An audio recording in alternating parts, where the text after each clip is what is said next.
This is Our Africa on ANTV. I'm Shahd Lamai. Young African migrants were caught in trafficking machine in Libya. Smugglers suggested for the young boys and girls attempting offer. They offered them transportation across the Eritrean border and promised them a better life in Europe. The smugglers assured them that they could bring their parents. However, with time passing, the parents failed to bring the money since the deal turned into an ultimatum. There are about 80 Eritrean boys and girls now imprisoned in 2 detention centers. According to the International Organization for Migration, there are about 170,000 migrants who arrived in Italy by sea from Libya last year. They also mentioned that these children mostly come from Somalia, Gambia, and Syria. Also, most of these children escape the country because Eritrea drafts every man and woman as soon as they turn 18 into an intense system of military service that lasts many years. These children are innocent victims of human trafficking. The lack of education is what mainly pushes these kids to flee most African countries. Almost 300 children and women were rescued from Boko Haram by Nigeria's military. The military have arrived at a refugee camp after a 3-day journey to safety. 275 people were rescued from the Sambisa forest. Military confirmed that they liberated 677 girls and women and that they destroyed more than a dozen insurgent camps. It is not confirmed if some of these children were part of the mass kidnapping of Chibok girls. This was the outrage that began the hashtag Bring Back Our Girls campaign. The military has been trying to identify the women and children. These groups of people are receiving medical and psychological treatment at the moment. A total of 22 were sent immediately to a hospital in town due to their condition. According to Dr. Muhammad Wal, many were suffering from malaria, diarrhea, and malnutrition. Nigerian intelligence officers and soldiers who were present during the rescue reported that some women were killed, being used as an armed human shield. These women killed 7 soldiers and 12 of the women were killed. Suspected rebels ambushed a UN convoy in the Democratic Republic of Congo last Wednesday, which led to the killing of 2 peacekeepers and wounding 13 others. The peacekeepers killed were from Tanzania. The United Nations confirmed that there are 4 more peacekeepers missing after the attack in Beni, which is the northeastern part of the country.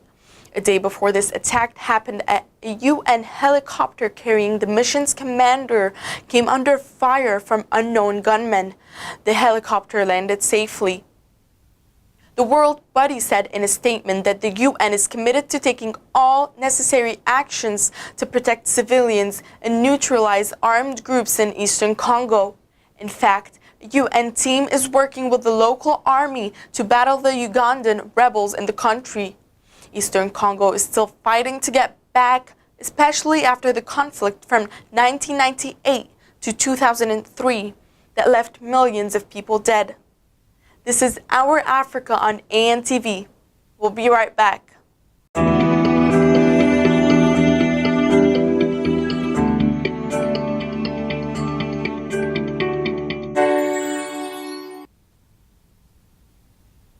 An Egyptian court has sentenced 71 people to life in prison for their role in the burning of a Christian church in August 2013. The event happened in the Giza province village of Kafr Hakim, according to state news reports. Not only the Virgin Mary Church was torched by a mob, but also others were affected in a similar way, such as St. George Church in Sohag and Prince Tadros Church in Fayoum, which is southwest of Cairo. According to Egypt's official news, in addition to those getting life sentences, 2 minors were sentenced to 10 years in prison and fined 10,000 Egyptian pounds, which is about $1,300. CNN mentioned that some people blamed the church and other attacks on supporters of the Muslim Brotherhood, the Islamist movement that backed Mohammed Morsi. Morsi became Egypt's first democratically elected president, but he was pushed out by Egypt's military in 2013. Protests resumed Monday in the Central African country of Burundi, causing fear of an eruption of violence. The protests began April 26 in opposition to President Pierre Nkurunziza's decision to seek a third term. CNN reporters said that the protesters resumed their demonstration after taking a break over the weekend. The protests restarted on Monday in the capital, and the police responded with fire. Nkurunziza's supporters claimed that he was elected in a parliament instead of a popular vote, and that means that the limit does not apply to him. According to the UN High Commissioner for Refugees, nearly 21,000 Burundians, mostly women and children, have fled to Rwanda, saying that they have experienced threats of violence linked to the upcoming election, which means that there is going to be an increase in the flow of refugees. This is Our Africa on ANTV. We'll be right back. Kudwal, I'm Linda from South Sudan. Bonsoir, I am Rosamil Carr and I'm from Haiti. You're watching ANTV. And you're watching ANTV. My Africa is your Africa.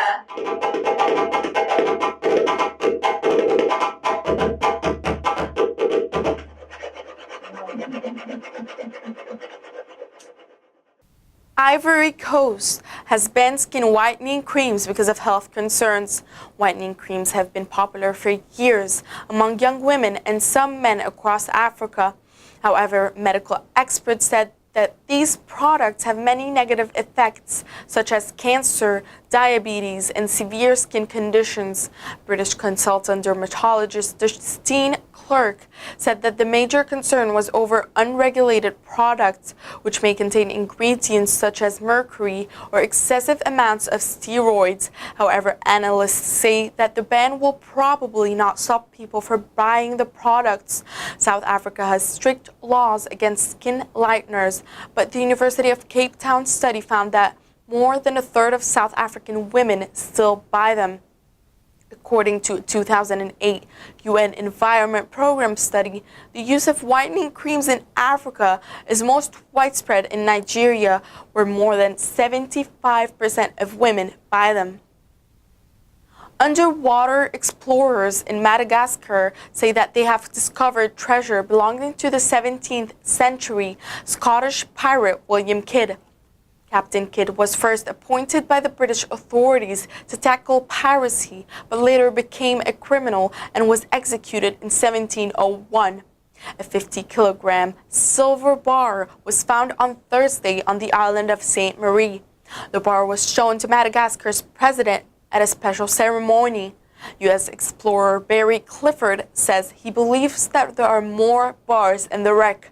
It is believed by the team that the bar marked with the letters S and T originated in the 17th century Bolivia.